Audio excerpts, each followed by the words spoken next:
বন্ধু আমার আল্লাহ পাকের নবী সুলাইমান পয়গম্বর জিনেরে ডাক দিয়ে কই জিনেরে যা এখন যাইয়া দেখোস না ওই জায়গার মধ্যে কি জন্য এইভাবে পানি গোর পাকাইতেছে।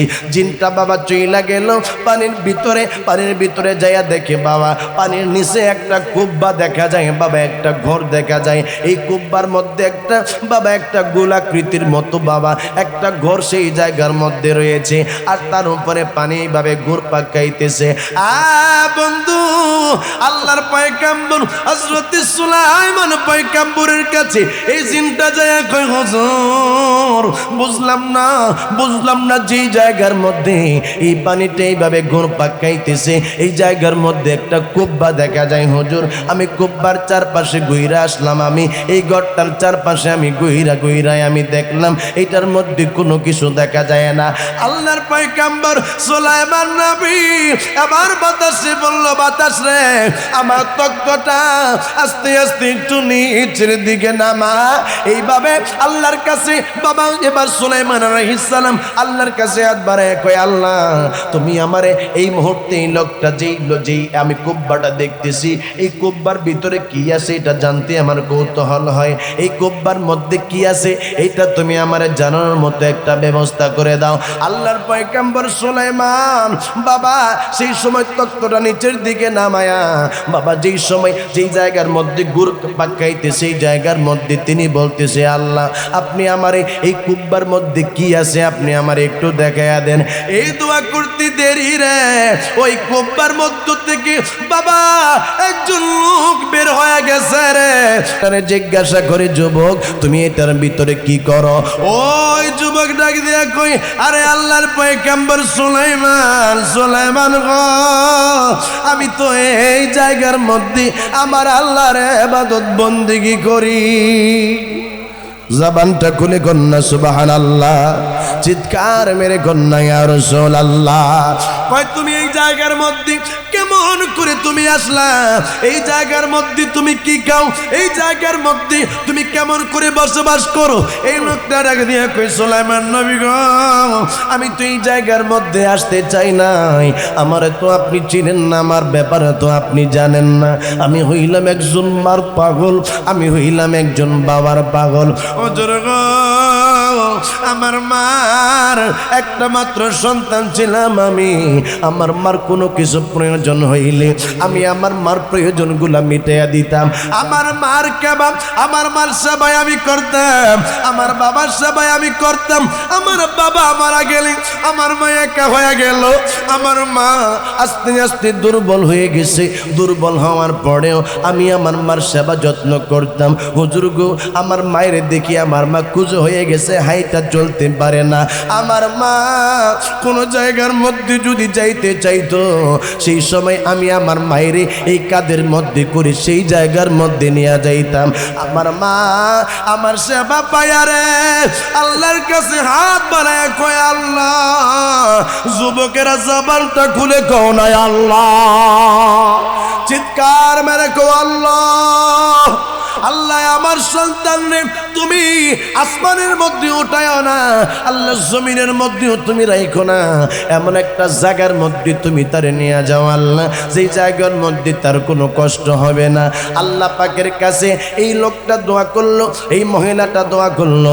এই লোকটা ডাক দিয়া কই, হুজুর আমি সমুদ্রের পারে গেলাম, যাওয়ার পরে আমি একটা সুন্দর একটা কুব্বা দেখলাম। কুব্বাটা দেখার পরে কুব্বার কাছে যাওয়ার পরে আমাকে দেখেই এই কুব্বা থেকে একটা দরজা খুলে গেল। কৌতূহল জাগলো এই কুব্বার ভিতরে কি? কুব্বার ভিতরে যাওয়ার পরে এই জায়গার মধ্যে দরজাটা লাগা গেল। হুজুর আমি আর এই দরজা থেকে বের হতে পারি না গো। এই জায়গার মধ্যে আমি আমার আল্লাহর ইবাদত বন্দেগী করা শুরু করে দিলাম। এই জায়গার মধ্যে আমি সেই জায়গার মধ্যে আমার আল্লাহরে ডাকতেছিলাম। সুলাইমান আলাইহিস সালাম কই, তাইলে তুমি খানা খাও কই থেকে? তোমারে খানা খাওয়াই কে? কয় আল্লাহর পয়গম্বর সুলাইমান আমারে খাওয়ানা খাওয়াই কে জানোনি? যেই সময় আমার ক্ষুধা লাগে সেই সময় আমার আল্লাহ একটা অটোমেটিকলি গাছ ভিতরে দিয়া দেয়, গাছের মধ্যে ফল হয়ে যায়। আমি সেই সময় ওই গাছ থেকে ফল খাই, ফল খাওয়ার পরে আবার সেই গাছটা সেই জায়গা থেকে বিলুপ্ত হয়ে যায়। এই রকমের ভাবে প্রত্যেক দিন আমার আল্লাহ আমার কাছে এইভাবে রিজিকের ব্যবস্থা করে দেয়। এই জন্যই আমার লোলায়ের যুবক, তুমি তো আজকে ঘুরতেছো রিজিকের পিছনে, তোমার নামাজের কবর নাই, তুমি রিজিকের পিছনে ঘুরতেছো, তোমার রোজার কবর নাই, তুমি রিজিকের পিছনে ঘুরতেছো, তোমার কাছে ইসলামের কোনো আদর্শ নাই, তোমার কাছে নবীর কোনো সুন্নাহ নাই। আমি তোমাকে বইলা যাই যুবক রে, মনে রাখো রিজিকের পিছনে দৌড়াইলে বাবা রিজিক পাইবা না। আল্লাহর ইবাদত বন্দেগী কইরা রিজিকের পিছনে দৌড়ায়ো, আমার আল্লাহ রিজিকের ব্যবস্থা করে দিবে। ওয়া বারাকাতুহু। الصلاة والسلام عليك يا رسول الله،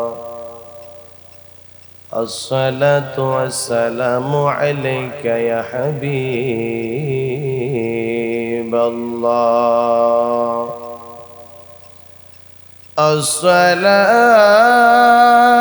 الصلاة والسلام عليك يا شفيع المذنبين، الصلاة والسلام عليك يا رحمة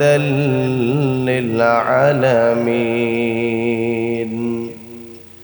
الحمد لله الذي جعلنا من أمة سيد المرسلين وأكرمنا بمحبة حبيب رب العالمين وخصنا بالتبيع سيدي ولدي آدم أجمعين। আম্মা বা'দ, সকলি আমার সাথে সাথে জবান খুলে পড়েন আউযু বিল্লাহি মিনাশ শাইতানির রাজীম, বিসমিল্লাহির রাহমানির রাহিম।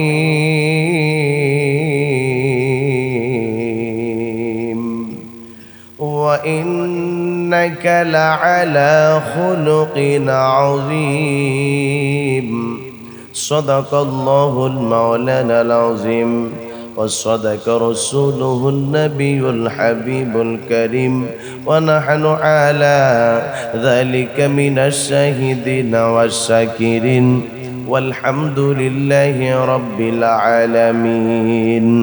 وقال الله تعالى في شان حبيبه ومحبوبه ومشوكه مخبرا وأميرا، إن الله وملائكته يصلون على النبي يا أيها الذين آمنوا صلوا عليه وسلموا تسليما. اللهم سيدنا مولانا محمد وعلى آل سيدنا। এরে আমার লোলাইয়ের দক্ষিণ পাড়া মদিনাতুল জামি মসজিদের মাঠের মধ্যে বসারত আমার বাবারা, এরে আমার যুবক বন্ধুরা, আমি জানি না আজকের এই মাহফিল কার জন্য জীবনের শেষ মাহফিল হয়ে যায়। আইরে কেমন করে আমি তোমাদেরকে বোঝায়া যাই। এর যুবক তুমিও যুবক, আমিও যুবক। এরে বৃদ্ধ বাবারা দাড়িগুলা সিগন্যাল দেয় আপনি বেশি দিন বাবা দুনিয়ার মধ্যে থাকতে পারবেন পারবেন না। আমি আজকে কয়েকটা কথা বাবা আপনাদেরকে বলে যাব। এই কথাগুলো যদি মানতে পারেন আশা করি কবরের মধ্যে শান্তিতে থাকতে পারবেন। আরে আমার পরদানিসীন মা বোনেরা, হয়তো বা এই বছরের মাহফিল তোমার আমার জন্য জীবনের শেষ মাহফিল হয়ে গেল। বাবা গো, আজ থেকে কয়েকদিন আগের একটা ঘটনা আমার হৃদয়ের মধ্যে একটা নাড়া মারছে। বাবা, আমি একটা মাহফিলে গেলাম, 41টা গ্রামের একটা মাহফিল হয়েছে বাবা। ওই মাহফিলের মধ্যে আমারে দাওয়াত দিছে।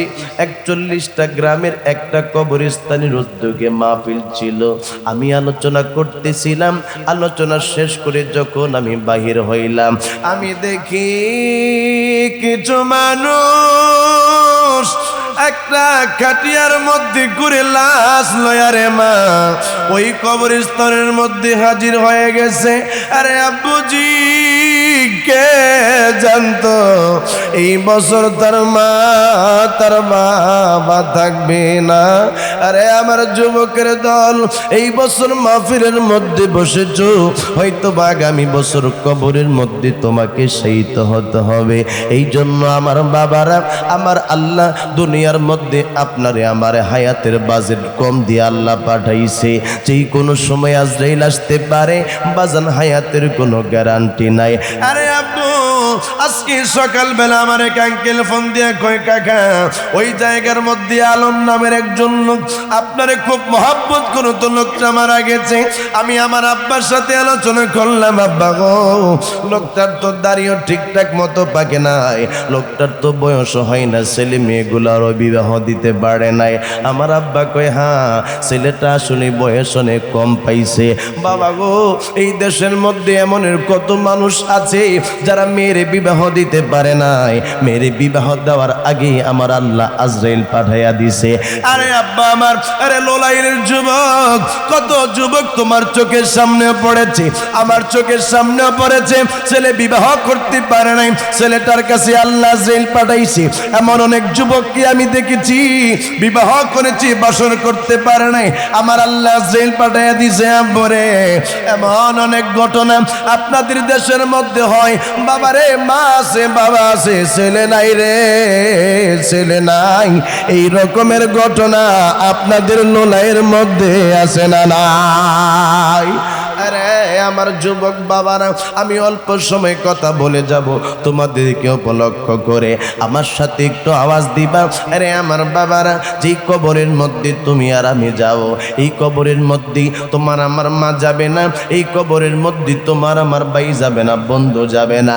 যেই বন্ধুর সাথে আজকে সময় তুমি অতিবাহিত করো যুবক, যেই বন্ধুর পাল্লার মধ্যে পড়ে তুমি নামাজ পড়ো না, আজকে বড় ভালো লাগলো মসজিদের সামনে আজকের মাহফিল, বাবারে, এই যুবক বন্ধু তোমার সাথে কবরের মধ্যে যাবে না। ওই কবরে যিনি গো তোমার সঙ্গীর সাথে হইয়া থাকবে, তিনি হয়েছেন নবী রাহমাতাল লিল আলামিন। জবানটা খুলে কন্যা সুবহানাল্লাহ। যেই মায়ার নবী ওই কবরের মধ্যে থাকবে বাবা গো, যেই মায়ার নবী হাসরের ময়দানে আপনারে আমারে তরাবে, সকলে জবান খুলে বলেন, যেই মায়ার নবী এখনো পর্যন্ত রওজা মোবারকের মধ্যে শুয়ে শুয়ে আপনার জন্য আমার জন্য কান্দে, যেই মায়ার নবী এখনো পর্যন্ত আমরা দুরূদ পাঠাইলে নবী আমার শুনতে পাই, এই নবীর উপরে মুহাব্বতের সহিত আমরা দুরূদ পাঠাইতে চাই কি চাই না? তাইলে সকলে মুহাব্বতে দুরূদ পাঠান। আল্লাহুম্মা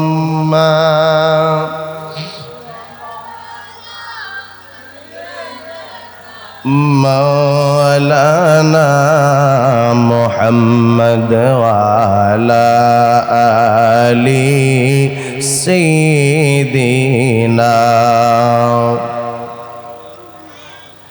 পৃথিবী আমার আসল ঠিকানা নয়, মরণ একদিন মুছে দেবে সকল রঙিন পরিচয়। পৃথিবী আমার আসল ঠিকানা নয়, মিছে জীবনের বন্ধন, মিছে স্নেহ প্রীতি কন্দন, মিছে জীবনের রং দন সাতরং, মিছে দুদিনের অভিনয়, পৃথিবী আমার আসল ঠিকানা নয়। আল্লাহুম্মা সাল্লি, যুবকের আওয়াজ দিয়ে মোহাম্মতের, মাওলানা মুহাম্মদ ওয়ালা আলি সাইয়্যিদিনা, মাওলানা মুহাম্মদ, আল্লাহুম্মা সাল্লি ওয়া সাল্লিম ওয়া বারিক আলাইহি, লা ইলাহা ইল্লাল্লাহ, লা ইলাহা ইল্লাল্লাহ, লা ইলাহা ইল্লাল্লাহ, লা ইলাহা ইল্লাল্লাহ, লা ইলাহা। حسبي ربي جل الله ما في قلبي غير الله، حسبه ربي لا ما في قلبي غير الله، نور محمد صلى الله পড়েন, নূর محمد صلى الله পড়েন, লা ইলাহা ইল্লাল্লাহ, লা ইলাহা ইল্লাল্লাহ, লা ইলাহা লা ইলাহা ইল্লাল্লাহ মুহাম্মাদুর রাসূলুল্লাহ সাল্লাল্লাহু আলাইহি ওয়াসাল্লাম। আলহামদুলিল্লাহ, শুকরিল্লাহ।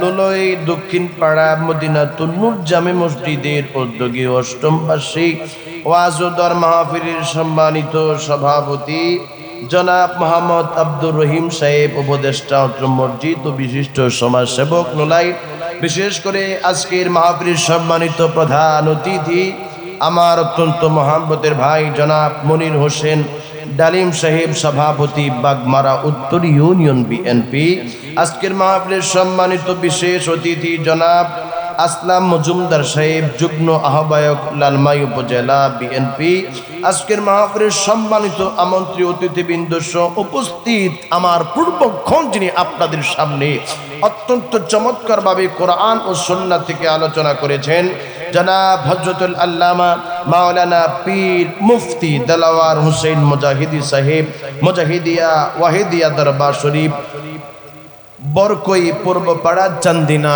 কুমিল্লা। আজকের মাহফিলের মধ্যে উপস্থিত রয়েছেন এই মসজিদের সম্মানিত ইমাম সাহেব সহ উপস্থিত উলামায়ে আহলে সুন্নাহ, আমার পিতৃ সমতুল্য বাবারা, বিশেষ করে আমার কলিজার টুকরা যুবক বন্ধুরা, ছোট্ট ছোট্ট কচিকা মাসুম বাচ্চারা, মাইকের আওয়াজ দূর পর্যন্ত যাচ্ছে, আমার অবলা সরলা মা বোনেরা, প্রত্যেকের উপরে আমি ইদ্রিস হোসেন আল কাদরির পক্ষ থেকে আবারও সালাম, আসসালামু আলাইকুম ওয়া রাহমাতুল্লাহি ওয়া বারাকাতুহু। আমরা আল্লাহ রাব্বুল আলামিনের দরবারে শুকরিয়া আদায় করি যে আল্লাহ আপনাকে আমাকে আখরি জামানার নবী, যেই নবীর জন্য সমস্ত নবী রাসূলেরা বেকরার, যেই নবীর জন্য আমার আল্লাহর আসমান বেকরার, যেই নবীর জন্য আমার আল্লাহর জমিন বেকরার, যেই নবীর জন্য আমার আল্লাহর চাঁদ সুরত ফেরেশতারা বেকরার, সেই নবীর উম্মত হিসেবে আল্লাহ আমাদেরকে কবুল করেছেন, এই জন্য শুকরিয়া তান আদায় করে বলি আলহামদুলিল্লাহ। বাজান আমার আল্লাহ পবিত্র কালামে পাকে ঘোষণা দিয়েছেন ওয়াখলিকাল ইনসানু দাঈফা, আল্লাহ বলেছে আমি মানুষকে বড় দুর্বল করে বানিয়েছি। আল্লাহ আপনি আমাদেরকে কি জন্য দুর্বল করে বানিয়েছেন? আমার আল্লাহ বলে এই জন্য তোমাদেরকে দুনিয়াতে আমি আল্লাহ দুর্বল করে বানিয়েছি, কারণ এই দুনিয়াটা হচ্ছে ক্ষণস্থায়ী একটা জায়গা। এই দুনিয়ার মধ্যে তোমরা চিরদিন থাকতে পারবা না। তোমরা এই দুনিয়ার মধ্যে আসার আগে একটা জায়গার মধ্যে ছিল, ওই জায়গাটার নাম ছিল রুহের জগৎ। ওই রুহের জগৎ থেকে তোমরা আসছো আলেমে দুনিয়া। এই দুনিয়ার মধ্যে যে তোমরা আসছো সেটার মধ্যে থাকতে পারবা না। সেই জায়গা থেকে তোমাদেরকে যাইতে হবে আলমে বরজক, কবরের মধ্যে। হায় হায় হায়, এই কবরের মধ্যেও থাকতে পারবো না। হাসরের ময়দানে আমার আল্লাহ আপনাকে আমাকে জবাবদিহিতার জন্য দাঁড় করাবেন। বাজান আপনি আর আমি ওই হাসরের ময়দানে যে দাঁড়াবো, কেমন করে আপনি আর আমি হাসরের ময়দান থেকে পরিত্রাণ হব, কেমন করে মুক্তি পাবো, একবারও কি আপনি আর আমি চিন্তা করে দেখছি? ও যুবক, আজকে তুমি যে অহেতুক বিভিন্ন রকমের কাজকর্ম করতেছো, মোবাইল দেখে দেখে তোমার মিজানের পাল্লার মধ্যে গুনাহটাকে তুমি যে বাড়ি করতেছো, ও যুবক তুমি কি একবারও চিন্তা করে দেখেছো হাসরের ময়দানে আমার আল্লাহর কাছে তোমার জবাব দেওয়া লাগবে? তুমি তো একবারও ভাবো নাই বন্ধুর সাথে ঘুরে ঘুরে তুমি কত গুনার কাজগুলা করেছো, একবারও তো চিন্তা করো নাই এই বন্ধু তোমার সাথে তোমার কবরের মধ্যে যাবে না। এই বন্ধু তোমাকে যেই সময় জবাবদিহিতার কাঠগড়ার মধ্যে দাঁড় করানো হবে, তখন তোমার বন্ধু তোমার এই জবাবদিহিতার মধ্যে সে দাঁড়াবে না। কথা বলেন বাবা, ঠিক কিনা? বাবার আমার, আমি আপনাদেরকে বলতে চাই, বাজান মরে যাব আমার আল্লাহ ঘোষণা দিয়েছেন এই দুনিয়ার মধ্যে আমরা কেউ থাকতে পারবো না। আল্লাহ বলেছেন ইন্নাকা মাইয়িতুন ওয়া ইন্নাহুম মাইয়িতুন। আল্লাহ বলছি ইয়া রাসূলুল্লাহ আপনার পূর্বে যারা ছিল তারাও দুনিয়াতে থাকতে পারে নাই, আপনি নবীও থাকতে পারবেন না। বাজান কোন নবী রাসূল নয়, এই দুনিয়ার মধ্যে কেউ থাকতে পারবে না, এটাই চিরন্তন সত্য। কথা বলেন বাজান, ঠিক কিনা? বাজান আপনারা আজকে মাহফিলের মধ্যে বসেছেন, সকলে দুই চারটি কথা শোনার জন্য, শেখার জন্য, আমল করার জন্য এসেছেন। বাজান আজকে আমি কয়েকটা বিষয়ের উপরে কথা বলবো। এর মধ্যে একটা কথা হইল, আপনি দুনিয়ার মধ্যে অবশ্যই ভালো চাকরি করতে চান, দুনিয়ার মধ্যে অবশ্যই আপনি বাড়ি গাড়ি করতে চান, দুনিয়ার মধ্যে অবশ্যই আপনি সম্মান কামাইতে চান। বাবা এই দুনিয়ার মধ্যে অবশ্যই আপনারে মানুষ ভালোবাসুক, এইটাই আপনি চান। শুধু বাবা টাকা পয়সা থাকলেই মানুষ সম্মান করে না বাজান গো। সম্মান এটা আলাদা জিনিস, আল্লাহর পক্ষ থেকে আসে। আপনি এখন চিন্তা করছেন হুজুর এই দুনিয়ার সম্মান, এই দুনিয়ার টাকা পয়সা শুধু আমার দরকার না, মরে যাওয়ার পরে কবরের মধ্যে আমার কবরের মধ্যে আমার ভালো থাকা দরকার, কবরের মধ্যে আমার আরামায়েশে থাকা দরকার, কবরের মধ্যে আমার জান্নাতি নাজ নেয়ামত পাওয়া দরকার। হুজুর শুধু তাই নয়, হাসরের ময়দানেও আমাকে জবাবদিহি যখন করা হবে তখন যেন আমি বিনা হিসেবে মাপ পাই, এই রকমের কিছু আমার করা দরকার। বাবা গো, আরে আমার ললাইয়ের বাবারা, আরে আমার পর্দানিসীন মা বোনেরা গো, যদি আপনারা চান এই দুনিয়ার মধ্যে আপনারা সম্মানিত হন, যদি চান দুনিয়ার মধ্যে আপনি ভালো কিছু করেন, যদি আপনি চান এলাকার মানুষ আপনারে ভালোবাসুন, আমি আপনাদেরকে একটা কথা বইলা যাই, এই কথাটা আপনারা স্মরণ রাখেন। এইটা স্মরণ রাখলে অবশ্যই আপনি কামিয়াবি হবেন দুনিয়ায়, কামিয়াবি হবেন হাসরের ময়দানে, কামিয়াবি হবেন আখিরাতে। সেইটা হইল আমার আল্লাহ এই দুনিয়ার মধ্যে আসমান থেকে আপনারে আমারে টপ কইরা পাঠায় নাই, এই দুনিয়ার মধ্যে আপনারে আমারে একটা সিস্টেমের মাধ্যমে পাঠাইছে। সেইটা হইল মা আর বাবা। এই মা বাবারে আপনি যদি সম্মান করেন, মা বাবার যদি আপনি খেদমত করেন, তাইলে বাবা গো এই দুনিয়াতে এবং আখিরাতে আমার আল্লাহ আপনারে সম্মানিত বানায়া দিবে। জবানটা খুলে কন্যা আল্লাহু আকবার। যুবক তুমি তো একজন মার সন্তান, আমিও একজন মায়ের সন্তান, তুমি একজন বাবার সন্তান, আমি একজন বাবার সন্তান। আরে যুবক আজকে এই জায়গার মধ্যে বসে আমি কথা বলি, কি এই রকমের পাওয়ার আমার কাছে আছে, কি এই রকমের যোগ্যতা আমার কাছে আছে? একটা মাত্র যোগ্যতা, সেইটা হইল আমার মায়ের দোয়া, সেইটা হইল আমার বাবার দোয়া। বাবারে যেখানে যাই মানুষ পাগল হয়ে যায়, যেখানে যাই মানুষ আমার জন্য দোয়া করে। এর একটা মাত্র কারণ হইল মায়ের দোয়া আমার কাছে আছে রে। মায়ের দোয়া আমি ইদ্রিস হোসেনের কাদ্রির জন্য লাইগা গেছে, এই জন্য আল্লাহ এমন সম্মানিত করছে। বাবা আপনারাও যদি মা বাবার কথা শোনেন তাইলে আল্লাহ আপনাদেরকে সম্মানিত করবে। আমাদের দেশের মধ্যে কিছু যুবক আছে, ও বাবা ওই যুবকরা মায় কিছু বললে গার পাকান দিয়া থাকে, এই রকমের যুবকের সংখ্যা আছে না নাই? দুই হাত তুলে বলেন বাবা আছে না নাই?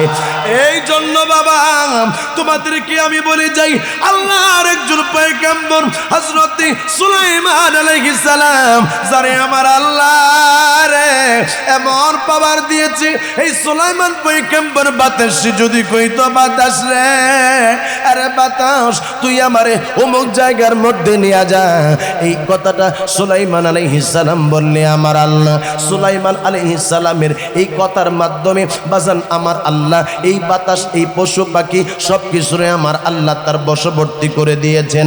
এই বাতাস তারে সেই জায়গার মধ্যে নিয়ে যাইত। আল্লাহর পয়গম্বর সুলাইমান আলাইহিস সালাম বাবা দলবল সাথে নিয়া তিনি বাবা তক্তির উপর কইরা বাবা তিনি যাত্রী সফর করতেছে, উপর দিয়া তিনি যাচ্ছিল। সুলাইমান নবী একটা সমুদ্রের উপর দিয়া যায় রে, সেই সময় আল্লাহর পয়গম্বর সুলাইমান আলাইহিস সালাম দেখে এই সমুদ্রের মধ্যে একটা জায়গার মধ্যে পানি বাবা ঘুরপাক খাইতেছে, পানির মধ্যে ঘূর্ণিঝড় পানি একবারে বাবা এমন ভাবে ঘুরপাক খাইতেছে, বড় অবাক করা জিনিস, অন্য কোন জায়গার মধ্যে এই রকমের বাবা ঘুরপাক খায় না। সুলাইমান নবী গো চিন্তার মধ্যে পড়ে গেছে, কি জন্য এই জায়গার মধ্যে রে পানি ঘুরপাক খাইতেছে। সুলাইমান আলাইহিস সালাম জিনদেরকেও বাবা যেই কথা বলতেন জিনেরা মানত, জিনেরা বাদশা ছিলেন সুলাইমান আলাইহিস সালাম। সুলাইমান আলাইহিস সালাম বাজান জিনরে একটা ডাক দিয়া কইছে, রে জিন একটা কাজ করো না, তুমি এখন এই মুহূর্তে যাইয়া দেখো কি জন্য পানির মধ্যে ঘুরপাক খাইতেছে, এই জায়গার মধ্যে কি আছে, জবানটা খুলে কন্যা আল্লাহু আকবার। বন্ধু আমার আল্লাহ পাকের নবী সুলাইমান পয়গম্বর জিনেরে ডাক দিয়া কই, জিনেরে যা এখন যাইয়া দেখো না ওই জায়গার মধ্যে কি জন্য এইভাবে পানি ঘুরপাক খাইতেছে। জিনটা বাবা চইলা গেল পানির ভিতরে যাইয়া দেখে বাবা পানির নিচে একটা কুব্বা দেখা যায়, বাবা একটা ঘর দেখা যায়, এই কুব্বার মধ্যে একটা বাবা একটা গোলাকৃতির মতো বাবা একটা ঘর সেই জায়গার মধ্যে রয়েছে, আর তার উপরে পানি এইভাবে ঘুরপাক খাইতেছে। বন্ধু আল্লাহর পয়গম্বর হযরত সুলাইমান পয়গম্বরের কাছে এই জিনটা যায় কই, হুজুর বুঝলাম না যে জায়গার মধ্যে এই পানিটা এইভাবে ঘুরপাক খাইতেছে এই জায়গার মধ্যে একটা কুব্বা দেখা যায়, হুজুর আমি কুব্বার চারপাশে ঘুরে আসলাম, আমি এই ঘরটার চারপাশে আমি ঘুরায় আমি দেখলাম এটার মধ্যে কোনো কিছু দেখা যায় না। আল্লাহর পয়গম্বর সুলাইমান নবী আবার বাতাসে বলল, বাতাস রে আমার তক্তটা আস্তে আস্তে একটু নিচের দিকে নামা। এইভাবে আল্লাহর কাছে বাবা এবার সুলাইমান আলাইহিস সালাম আল্লাহর কাছে হাত বাড়ায় কয়, আল্লাহ তুমি আমারে এই মুহূর্তে এই লোকটা যেই আমি কুব্বাটা দেখতেছি এই কুব্বার ভিতরে কি আছে এটা জানতে আমার কৌতূহল হয়, এই কুব্বার মধ্যে কি আছে এটা তুমি আমারে জানানোর মতো একটা ব্যবস্থা করে দাও।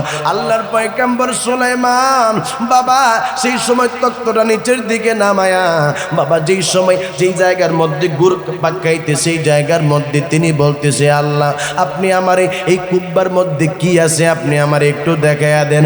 এই দোয়া করতে দেরি রে ওই কুব্বার মধ্য থেকে বাবা একজন লোক বের হয়ে গেছে রে, তারে জিজ্ঞাসা করে, যুবক তুমি এটার ভিতরে কি করো?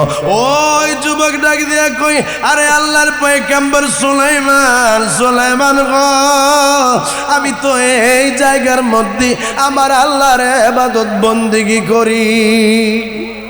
জবানটা খুলে কন্যা সুবহানাল্লাহ, চিৎকার মেরে কন্যা ইয়া রাসূলুল্লাহ। কয় তুমি এই জায়গার মধ্যে কেমন করে তুমি আসলা, এই জায়গার মধ্যে তুমি কি খাও, এই জায়গার মধ্যে তুমি কেমন করে বসবাস করো। এই লোকটা ডাক দিয়ে কই সুলাইমান নবী গো, আমি তো এই জায়গার মধ্যে আসতে চাই নাই, আমারে তো আপনি চিনেন না, আমার ব্যাপারে তো আপনি জানেন না, আমি হইলাম একজন মার পাগল, আমি হইলাম একজন বাবার পাগল। ওজোর গো, আমার মার একটা মাত্র সন্তান ছিলাম আমি, আমার মার কোনো কিছু প্রয়োজন হইলে আমি আমার মার প্রয়োজনগুলো মিটাইয়া দিতাম, আমার মার কেবাব আমার মার সেবাই আমি করতাম, আমার বাবার সেবাই আমি করতাম। আমার বাবা মারা গেলে আমার মা একা হয়ে গেল, আমার মা আস্তে আস্তে দুর্বল হয়ে গেছে, দুর্বল হওয়ার পরেও আমি আমার মার সেবা যত্ন করতাম। হুজুর গো, আমার মায়ের দেখি আমার মা কুজো হয়ে গেছে, হাইটা চলতে পারে না। আমার মা কোনো জায়গার মধ্যে যদি যাইতে চাইতো, সেই সময় আমি আমার মায়ের এই কাদের মধ্যে করে সেই জায়গার মধ্যে নিয়ে যাইতাম।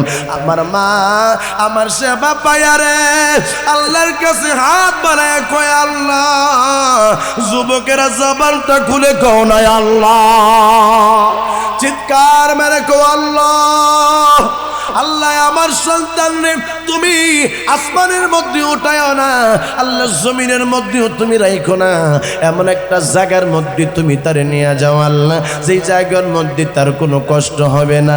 আল্লাহ পাকের কাছে এই লোকটা দোয়া করলো, এই মহিলাটা দোয়া করলো। এই লোকটা ডাক দিয়া কই হুজুর, আমি সমুদ্রের পাড়ে গেলাম, যাওয়ার পরে আমি একটা সুন্দর একটা কুব্বা দেখলাম, কুব্বাটা দেখার পরে কুব্বার কাছে যাওয়ার পরে আমাকে দেখেই এই কুব্বা থেকে একটা দরজা খুলে গেল, কৌতূহল জাগলো এই কুব্বার ভিতরে কি। কুব্বার ভিতরে যাওয়ার পরে এই জায়গার মধ্যে দরজাটা লাগা গেল হুজুর, আমি আর এই দরজা থেকে বের হতে পারি না গো। এই জায়গার মধ্যে আমি আমার আল্লাহর ইবাদত বন্দেগী করা শুরু করে দিলাম। এই জায়গার মধ্যে আমি সেই জায়গার মধ্যে আমার আল্লাহরে ডাকতেছিলাম। সুলাইমান আলাইহিস সালাম কই, তাইলে তুমি খানা খাও কই থেকে, তোমারে খানা খাওয়াই কে? কই আল্লাহর পয়গম্বর সুলাইমান, আমারে খাওয়া না খাওয়াই কে জানোনি? যেই সময় আমার ক্ষুধা লাগে সেই সময় আমার আল্লাহ একটা অটোমেটিকলি গাছ ভিতরে দিয়া দেয়, গাছের মধ্যে ফল হয়ে যায়, আমি সেই সময় ওই গাছ থেকে ফল খাই, ফল খাওয়ার পরে আবার সেই গাছটা সেই জায়গা থেকে বিলুপ্ত হয়ে যায়। এই রকমের ভাবে প্রত্যেক দিন আমার আল্লাহ আমার কাছে এইভাবে রিজিকের ব্যবস্থা করে দেয়। এই জন্যই আমার লোলায়ের যুবক, তুমি তো আজকে ঘুরতেছো রিজিকের পিছনে, তোমার নামাজের খবর নাই, তুমি রিজিকের পিছনে ঘুরতেছো, তোমার রোজার খবর নাই, তুমি রিজিকের পিছনে ঘুরতেছো, তোমার কাছে ইসলামের কোনো আদর্শ নাই, তোমার কাছে নবীর কোনো সুন্নাহ নাই। আমি তোমাকে বইলা যাই যুবক রে, মনে রাখো রিজিকের পিছনে দৌড়াইলে বাবা রিজিক পাইবা না। আল্লাহর ইবাদত বন্দেগী কইরা রিজিকের পিছনে দৌড়ায়ও, আমার আল্লাহ রিজিকের ব্যবস্থা করে দিবে।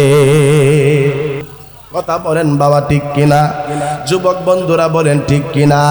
এই জন্য যুবক, এই পৃথিবীর মধ্যে পীর বলো আর যাই বলো, তাদের দোয়া তোমার জন্য কাজে লাগতেও পারে, নাও লাগতে পারে, কিন্তু একজন মানুষ হাত বাড়াইতে দেরি রে আমার আল্লাহ দোয়া কবুল করতে দেরি করে না। তিনি আর কেউ না, তিনি হইছে গর্ভধারিণী মা। জবানটা খুলে কন্যা আল্লাহু আকবার। পৃথিবীতে কেউ যদি বলে আমাকে, কাকে বেশি ভালোবাসো তুমি, বলবো আমি জানের চেয়ে দামি আমার মা জননী, আমার মা জননী।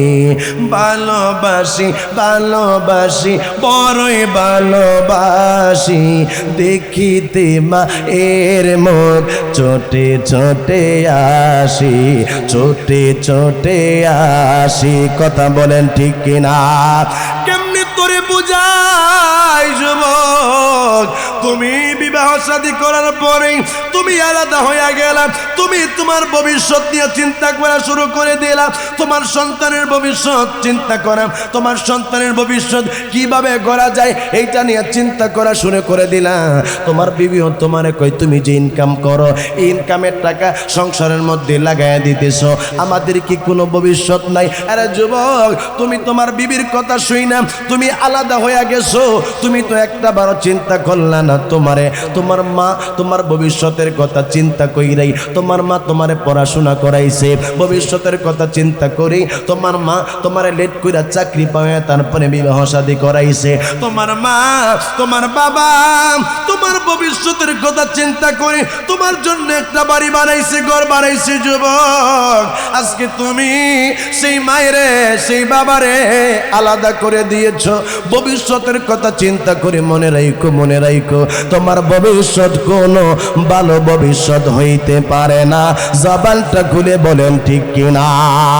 আমার আল্লাহ কই ওয়াকাদা রাব্বুকা আল্লা তা'বুদু ইল্লা ইয়াহু ওয়া বিল ওয়ালিদাইনি ইহসানা। আমার আল্লাহ কই আমি আল্লাহ পাকের ইবাদতের সাথে তোমরা কাউরে শরীক কইরো না, শরীক কইরো না। তোমরা পিতা মাতার সাথে ভালো আচরণ করো, ইহসানের সহিত আচরণ করো। বাবা গো, তুমি মনে করছো তোমার মায়েরে কষ্ট দিয়া, তুমি মনে করছো তোমার বাবারে কষ্ট দিয়া তুমি নামাজ পড়া গেলে তোমার আল্লাহ আমার আল্লাহ বুঝি তোমার ইবাদত বন্দেগী কবুল করবে? মনে রাখো না, মারকুরি যায় আঘাত দিয়া নামাজ পড়লেও কাজে আসে না।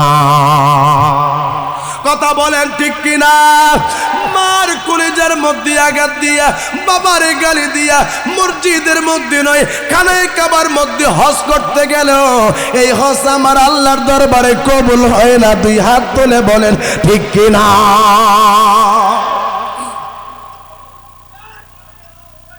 নারে রিসালাত চিৎকার মেরে যেহেতু তাকবীর আসছে, আমার যুবকগুলা যেহেতু দাঁড়িয়ে রয়েছে, একটা তাকবীর আমি শুনতে চাই। বৃদ্ধ বাবারা একটু আগে আওয়াজ দিবেন, আমার যুবকরা পরে আওয়াজ দিবে। আমি দেখতে চাই আমার যুবকদের ইমানি বলিয়ান কতটুকু রয়েছে। আমার বৃদ্ধ বাবার আগে আওয়াজ দেন, যুবকরা স্টপ থাকেন।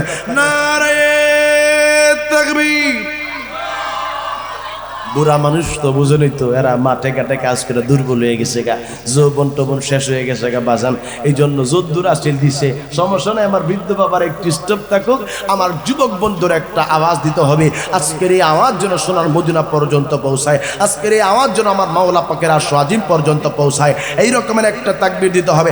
নারে তাকবীর। আমার যুবকগুলো আসো না নাই, আসো না নাই, আসো না নাই, হাত তুলে দেখাও, হাত তুলে দেখাও, আসো না নাই। নারে তাকবীর, নারে রিসালাত। দয়াল নবী যেখানে, নামাজ রোজা যেখানে, মা বাবার খেদমত যেখানে, ওলি আল্লাহ যেখানে, ফিডাফিডি যেখানে। বলো আমরা কি পিডাপিডিতে আসি? বলো না আমরা যুবকরা কি পিডাপিডিতে বিশ্বাসী? আর তোমার সাথে একজনের একটা বিষয় নিয়ে দ্বন্দ্ব হতেই পারে, হতেই পারে, এই জন্য তুমি তাকে মারধর করবা, আক্রমণ করবা। তুমি একবারও চিন্তা করলা না যাকে তুমি এই মুহূর্তে, তাই না, যাকে তুমি আক্রমণ করেছো সেই লোকটা হাসরের ময়দানে হাকিমের কাছে যাবে। হাকিম হচ্ছে আল্লাহ। আল্লাহর কাছে যে বলবে, আল্লাহ তোমার বান্দা আমাকে একটা কিল দিয়েছে, একটা ঘুষি দিয়েছে, একটা বকা দিয়েছে, আল্লাহ তুমি হাকিম, আমার বিচারটা তুমি সমাধা করে দাও। ওই দিন আমার রব্বুল আলামিন তোমার জন্য সেই দিন বিচারের ব্যবস্থা আল্লাহ করবে। কেমন করে তুমি মুক্তি পাইবা? তুমি চিন্তা করছো সেই সময় আমি তার কাছে মাপ চেয়ে ফেলবো? না না না না, তখন মাপ চাওয়ার কোনো সুযোগ থাকবে না। আপনি বলতে পারেন, হুজুর তাহলে কেমন করে আমি তখন তার কাছ থেকে আমি মুক্তি পাবো? আহা, তখন আপনার কাছে একটা জিনিস আছে, সেটা হচ্ছে আমল। আমল দিয়ে আপনি যাকে গালি দিয়েছেন, আপনি যাকে ঘুষি মেরেছেন, আপনি যাকে ধমক দিয়েছেন, আপনি যাকে কষ্ট দিয়েছেন, ওই মানুষের কাছ থেকে আপনাকে মাপ পাইতে হবে, অন্যথায় সেই লোক আপনাকে মাপ করবে। যুবক এত কষ্ট করে তুমি আমল করেছো, একজন লোককে তুমি গালি দেওয়ার কারণে তোমার সেই আমল দিয়ে হাসরের ময়দানে তোমাকে ওই সময় মাপ পাইতে হবে। তাছাড়া উপায় নেই। এমনের হবে তুমি যদি 100 জন মানুষকে গালি দিয়ে থাকো, 100 জন লোককে তুমি পিটাইয়া থাকো, 100 জন লোককে যদি কষ্ট দিয়ে থাকো, তাহলে তোমার আমলের ভান্ডার ফুরিয়ে যাবে। শেষ পর্যন্ত একজন লোক এসে বলবে, আল্লাহ তোমার বান্দা আমাকে হত্যা করেছিল, আল্লাহ তুমি এখন তার কাছ থেকে আমার যে পাওনা এটা তুমি পরিশোধ করে দাও, আর তুমি তো হাকিম, তুমি আমার বিচারটা সুরাহা করে দাও। আল্লাহ বলবে, এই লোকের তো কোনো আমলই নেই, না আমল তো শেষ হয়ে গেছে, আমি আল্লাহ কেমন করে তোমাকে তার কাছ থেকে আমি আল্লাহ আমলগুলো আদায় করে দিব। তখন ওই বান্দা বলবে, আল্লাহ আমি যে গুনাহগুলা করেছি এই গুনাহগুলো তোমার বান্দাকে দিয়ে দাও, আর আমাকে তুমি জান্নাত দান করে দাও। হায় হায় হায় যুবক, তুমি কি জন্য মানুষকে গালি দিলা, তুমি কি জন্য মানুষকে কষ্ট দিলা, তুমি কি জন্য একজনকে তুমি আক্রমণ করলা, আঘাত করলা? তোমার গায়ে আজকে শক্তি আছে বলে তুমি তোমার আরেকজন অপরিচিত ভাইকে তুমি তোমার বন্ধু বান্ধবের পাল্লার মধ্যে পড়ে তাকে আক্রমণ করেছো। না না না না, এই কাজটা ঠিক করো না। হাসরের ময়দানে এর জন্য তোমাকে কঠিন শাস্তি ভোগ করতে হবে। হাসরের ময়দানে এই জন্য তোমার নেক আমলগুলো দিয়ে তোমাকে জাহান্নামের মধ্যে যাইতে হবে। দুই হাত তুলে বলেন ঠিক কিনা? আমার বাবারা, হাসরের ময়দানটা বড় কঠিন হয়ে যাবে। আমার আল্লাহ সেই সময় তোমার আমার যে আমলগুলো আছে, ছোট্ট ছোট্ট আমল, এই আমলগুলো আমার আল্লাহ হাসরের ময়দানে উঠাইয়া ধরবে। ও যুবক, তুমি যে গুনার কাজগুলো করেছো, ফামাই ইয়ামাল মিসকালা যাররাতিন খায়রান ইয়ারা, ফামাই ইয়ামাল মিসকালা যাররাতিন খায়রান ইয়ারা। আপনি যে সমস্ত ছোট্ট ছোট্ট আমলগুলো করেছেন, এই আমলগুলো আমার আল্লাহ উঠাইয়া ধরবেন। শুধু তাই নয়, আপনি যেই কাজগুলো গুনার কাজ করেছেন, ছোট্ট ছোট্ট গুনার কাজগুলা আপনার চোখের সামনে আল্লাহ পাক উঠাইয়া ধরবেন। যুবক, আজকে তুমি গোপনে একটা কাজ করেছো, তুমি মনে মনে ভেবেছো এই গুনাহগুলা কেউ দেখে নাই, এই গুনাহ আমার বিবি দেখে নাই, এই গুনাহ আমার মা দেখে নাই, এই গুনাহ আমার ছেলে মেয়ে দেখে নাই, শুধু আমি গোপনে গোপনে আমি এই গুনার কাজটা করেছি। ওই দিন আমার আল্লাহ তোমার এই গুনার কাজটাকে আল্লাহ ওপেন করে দিবে। হায় হায় হায় হায় হায়, ওই সময় তোমার কি অবস্থা হবে? মনে রাখবা যুবক, মনে রাখবা যুবক, যেই জায়গার মধ্যে তুমি থাকো না কেন, যেখানেই গুনার কাজ করো না কেন, পৃথিবীর কেউ দেখুক আর না দেখুক, দেখেন একজন, তিনি কে? জোরে আওয়াজ দিয়া বলেন, দেখে কে? চিৎকার মেরে কোন আল্লাহ, জবান খুলে কোন আল্লাহ। আমাদের জীবনের গুনাহগুলা মাফ করে দেন আল্লাহ, আমাদের মা বাবার জীবনের গুনাহগুলা মাফ করে দেন আল্লাহ, আমাদের স্ত্রীর গুনাহগুলা মাফ করে দেন। যাকে স্ত্রী নেই হ্যাঁ কৈশোধ নাই, হ্যাঁ যে বিয়া শাদী করস না হ্যাঁ কইস না, কারণ বিয়া শাদী তো হয়ই নাই, কথা কন না ঠিক কিনা? যাদের বিবাহ শাদী হয়েছে, আল্লাহ আমাদের পূর্বপুরুষ যারা রয়েছে সকলের জীবনের গুনাহগুলোকে মাফ করে দেন। সকলে বলেন আল্লাহুম্মা আমিন। বাবার আমার, আমি আপনাদেরকে বলতেছিলাম পিতামাতা কি জিনিস এটা আপনাকে বুঝতে হবে। পিতামাতার সেবা যত্ন কি জিনিস এটাকে আপনাকে বুঝতে হবে। যে মার রেহেমের মধ্যে আপনি 10 মাস 10 দিন ছিলেন, যে মা আপনাকে গর্ভের মধ্যে নিয়ে ঘুমাইতে পারে নাই, যে মা আপনাকে গর্ভের মধ্যে নিয়ে আপনার মা খানা খাইতে পারে নাই, আপনার মা আপনাকে গর্ভের মধ্যে নিয়ে আহা তিনি হাঁটতে পারে নাই, পায়ের মধ্যে সুয়ের মতো লেগেছে, সেই নবী আমার নবী বলেছে সেই পিতামাতার ব্যাপারে তোমাদেরকে শোনায় দিয়ে গেলাম, হুমা জান্নাতুকা ওয়া নারুকা। এই পিতামাতা তোমার জান্নাত এবং জাহান্নাম। মার সাথে ভালো আচরণ করলে জান্নাতের মধ্যে যাইতে পারবা, মা বাবার সাথে খারাপ আচরণ করলে জাহান্নামের মধ্যে যাইতে হবে। হাত তুলে বলেন ঠিক কিনা? চিৎকার মেরে বলেন বাবা ঠিক কিনা? বলুন, আমরা মা বাবার খেদমত চাই কি চাই না? জবান খুলে বলেন, চান কি চান না? বাবারা আমার, তাইলে আসুন কেমন করে মা বাবার খেদমত করে আমরা পরিত্রাণ পাবো। বলুন, মা বাবার আলোচনা খারাপ লাগে না ভালো লাগে? জোরে আওয়াজ দিয়ে বলেন, ভালো লাগে না খারাপ লাগে? বাবা গো, আসরের ময়দান যেদিন কায়েম হয়ে যাইব, ওই দিন রে আমার আল্লাহ একজন বান্দারে দাঁড় করাইব। বাবা যেই লোকটার বাবা আমলের পাল্লাটাও যেমন হবে, তার যে কথা কথা সামনে বয়ে আসবে, এই লিগে আমার ডিস্টার্ব হচ্ছে, কথা বলা যাবে না, ঠিক আছে? একবারে আমি শেষ আখিরে মোনাজাত না দিয়ে যাবেন, কে কে হাত উঠায় দেখেন? সবাই আখিরে মোনাজাত দিয়ে যাবেন ইনশাআল্লাহ। কে কে আখিরে মোনাজাত দিয়ে যাবেন হাত উঠায় দেখেন। নারে তাকবীর, এভাবে হাত দেন। নারে তাকবীর, নারে রিসালাত, নারে রিসালাত। সকলে হাত নামান। আমার বাবারা হাসরের ময়দান যখন কায়েম হয়ে যাবে তখন আমার আল্লাহ একটা লোককে দাঁড় করাবে যার গুনাহ এবং নেকি সমান সমান থাকবে। গুনাহ থাকবে আবার তার নেকিও, কিন্তু দুটোটা সমান সমান থাকবে। আমার আল্লাহ তখন চিন্তা করবে এই লোকটা যে গুনার কাজও করছে আবার নেকির কাজও করছে, সমান সমান হয়েছে। আমার আল্লাহ চিন্তা করবে যে কিভাবে তাকে আমি আল্লাহ কিভাবে তাকে জান্নাত দিব, কিভাবে তাকে পরিত্রাণ করব। সেই সময় একটা ফেরেশতা এসে বলবে, আল্লাহ তোমার এই বান্দাটা তো একটা কাজ করেছে। আমার আল্লাহ বলবে কি কাজ করেছে? আমার আল্লাহর কাছে ফেরেশতা বলবে, আল্লাহ সে তার মাকে কষ্ট দিয়েছে, এমন কষ্ট দিয়েছে কষ্টের কারণে তার মা উফ শব্দটা বের করেছে। আল্লাহ এই উফ শব্দের ওজনটা তুমি যে গুনাহ করছো এই গুনার মধ্যে দিয়ে দাও। দিয়ে দেওয়ার কারণে ওই লোকটাকে আমার আল্লাহ বলবে, তুমি যে কাজটা করছো তোমার মায়ের কষ্ট দিছো, এই উফ শব্দের কারণে তোমাকে জাহান্নামের মধ্যে যাইতে হবে। এই লোকটা বাজান জাহান্নামের মধ্যে যাওয়ার জন্য রেডি হইব। ফেরেশতা বাজান টানতে থাকবো জাহান্নামের মধ্যে যাওয়ার জন্য। জাহান্নামের কিছু দূর কাছাকাছি যাওয়ার পরে ফেরেশতারে ডাক দিয়ে কইব, ফেরেশতারে আমি জাহান্নামের মধ্যে যাইতাম চাই না, আমি একটু আল্লাহর লগে কথা কইতাম চাই। জোরে কন্যা আল্লাহু আকবার, জবান খুলে কোন আল্লাহু আকবার।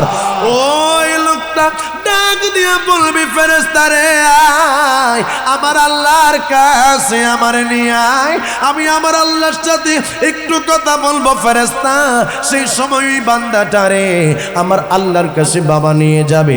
আমার আল্লাহ বলবে, শোনো আমি না তোমারে বলছি তুমি জাহান্নামী, তুমি তোমার মায়ের কষ্ট দিছো, তুমি তোমার মায়ের ওই শব্দটা বাহির হয়ে এই রকমের আঘাত দিছো। যুবক রে অনেক সময় দেখা যায় তোমারে মোবাইল দেওয়ার জন্য মারে তুমি চাপ দিছো, অনেক সময় দেখা যায় তুমি বাইক কিনে দেওয়ার জন্য তোমার বাবারে তুমি চাপ দিয়েছো। কথা বলেন ঠিক কিনা? এর বাবা মায়ের বাবারে যে তুমি কষ্ট দিয়েছো, এই জন্য বাবা এই আমলের পাল্লার মধ্যে বাবা এই কষ্টের ওজনগুলা সেই সময় দেওয়া হবে। আমার আল্লাহ সেই সময় ডাক দিয়া কইব, বান্দা তুমি কি জন্য আবার আমি আল্লাহর কাছে এসেছো? ওই বান্দাটা ডাক দিয়া কইব, আল্লাহ আমি কিছুক্ষণ আগে যেই সময় আমি জাহান্নামের মধ্যে যাইতেছিলাম সেই সময় আমি দেখতেছিলাম আমার মা বাবাও জাহান্নামের মধ্যে যাইতেছে। আল্লাহ গো আমার মায়ের বাবারে তুমি জাহান্নামের মধ্যে দিয়েছো। আল্লাহ আমি তোমার কাছে এখন এই মুহূর্তে একটা ফরিয়াদ করতে চাই।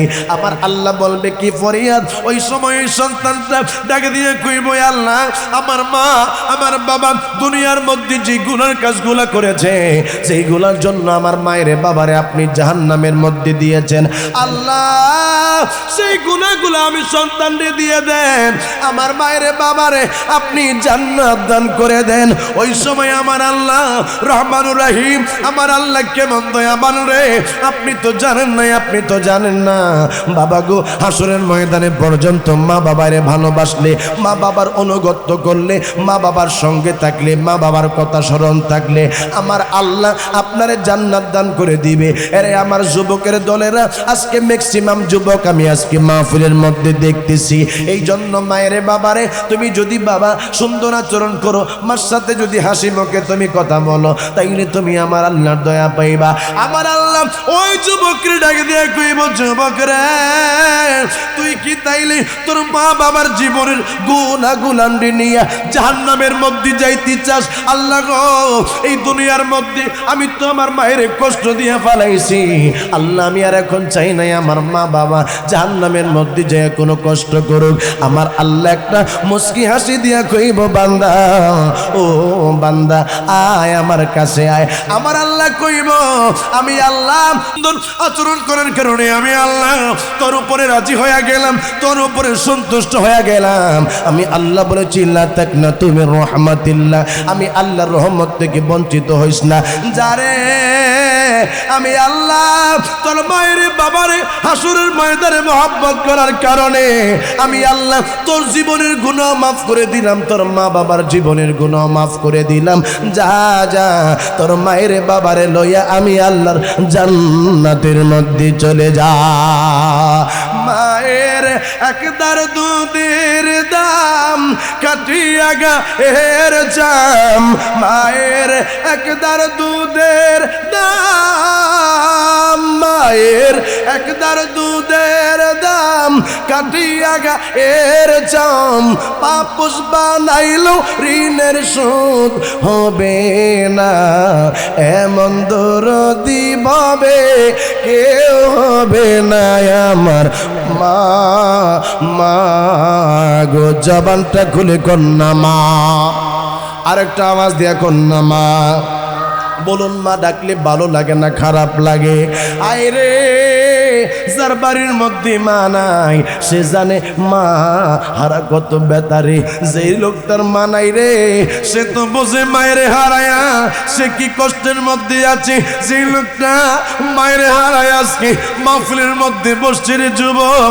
সেই মানুষটা জানে মায়ের হারানো কত কষ্ট মায়ের হারানো কত ব্যথা বাবারে এমন কোন মা চাপ পাইবা না তুমি যেই মা চাবি তুমি কষ্ট পাও বন্ধুরে তুমি যেই বিবিরে আজকে লইয়া তোমার বিবিরে তুমি নিয়া বাড়ি ছাড়া হইয়া গেল তুমি তারে 2 মাস 3 মাস খাবার না দিয়া দেখো তোমার বিবি তোমার ঘর সংসার করবে না তোমার বিবি যাবে চেয়ারম্যান সাহেবের কাছে তোমার বিবি যাবে মেম্বার সাহেবের কাছে তোমার বিবি যাবে মামলা করার জন্য থানার মধ্যে আর যুবক কি জন্য যাবে জানো নি যাইয়া বলবে আমার স্বামী আমার ভরণ পোষণ দেয় না আমার স্বামী আমারে খাবার দেয় না হায় রে আর ওই মা যে মা তোমারে 10 মাস 10 দিন পর্যন্ত গর্ভের মধ্যে নিচ্ছে এই মায়ের যদি 2 মাস 3 মাস 4 মাস 1 বছর 2 বছর 6 বছর পর্যন্ত খাবার না দাও রে বাবা তোমার মা একদিনও কিন্তু মেম্বারের কাছে যাবে না তোমার মা একদিনও কিন্তু চেয়ারম্যান সাহেবের কাছে যাবে না এমন কোন নজির তুমি পাইবা না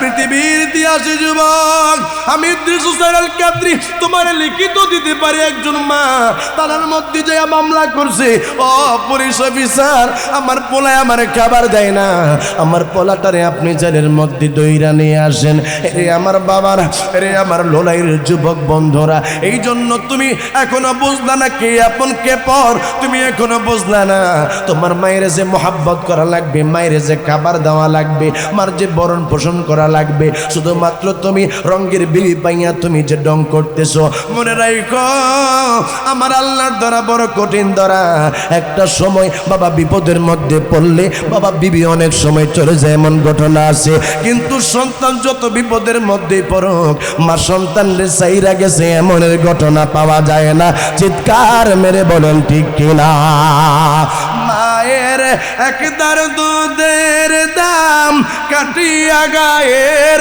চাম মায়ের একদার দুধের দাম মায়ের একদার দুধের দাম কাটিয়া গায়ের চাম পাপস বানাইলো ঋণের শোধ হবে না এমন দরদি ভাবে কেউ হবে না আমার মা মা গো পিতা আনন্দে মাতিয়া সাগরে ফেলিয়া সে যে চইলা গেল ফিরাইল না পিতা আনন্দে মাতিয়া সাগরে ফেলিয়া সে যে চইলা গেল ফিরাইল না মায়ে দরিয়া জটরে কত কষ্ট করে দরিয়া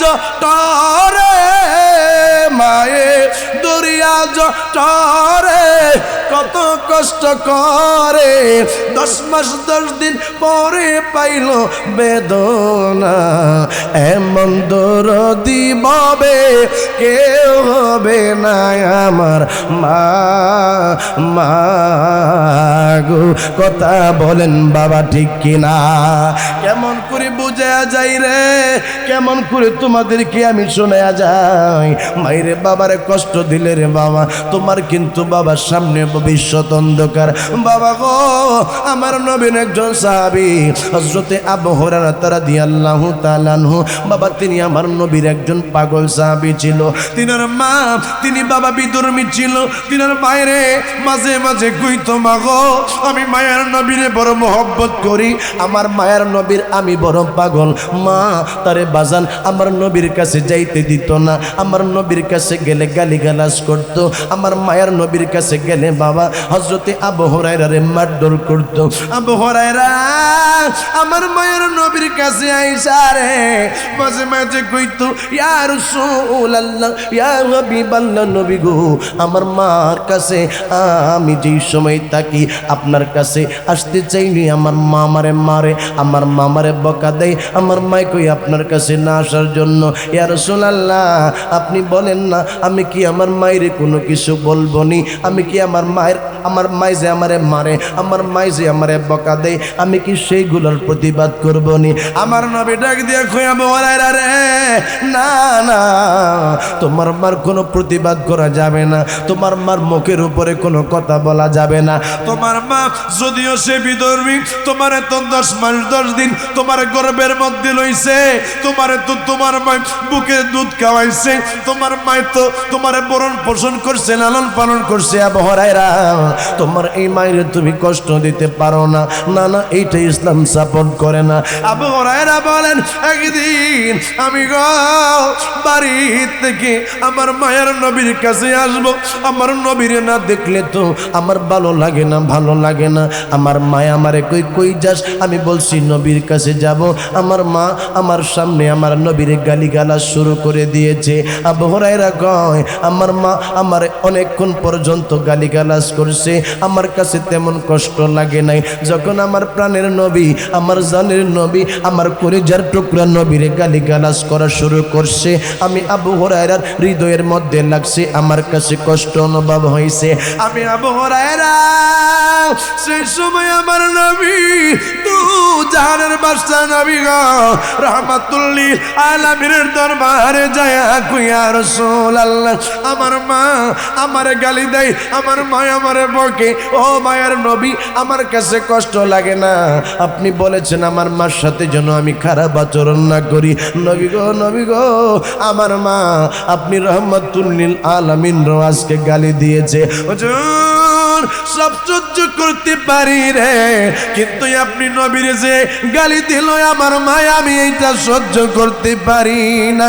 আরে যুবকের দলেরা, আরে মুসলমানের সন্তানেরা, আরে আমার আজকে আমার লোয়ের যুবকের দলেরা, তুমি কেমন মুসলমান হইছো আমার বোঝে আসে না। কত যুবক, কত নাস্তিকের দলেরা আজকে আমার নবীরে গালি দেয়, তোমার কোনো প্রতিবাদ আমি পাই না। আমার নবীর শান আজমত নিয়ে বাবা খাটু করলো, তোমার কোনো প্রতিবাদ আমি পাইলাম না। কত মানুষকে দেখলাম কোরআন অবমাননা করলো, এই কোরআন নিয়ে তোমার কোনো প্রতিবাদ পাইলাম না। যুবকরে মনে রাখো, মনে রাখো, এই দুনিয়াটা চিরস্থায়ী দুনিয়া না, এই দুনিয়ার পরে আরেকটা দুনিয়া আছে, যেইটার নাম হইল কবর।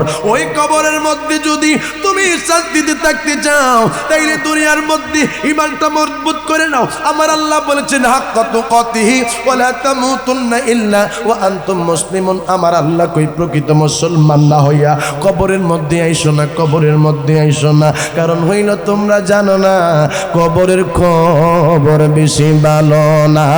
জবানটা খুলে বলেন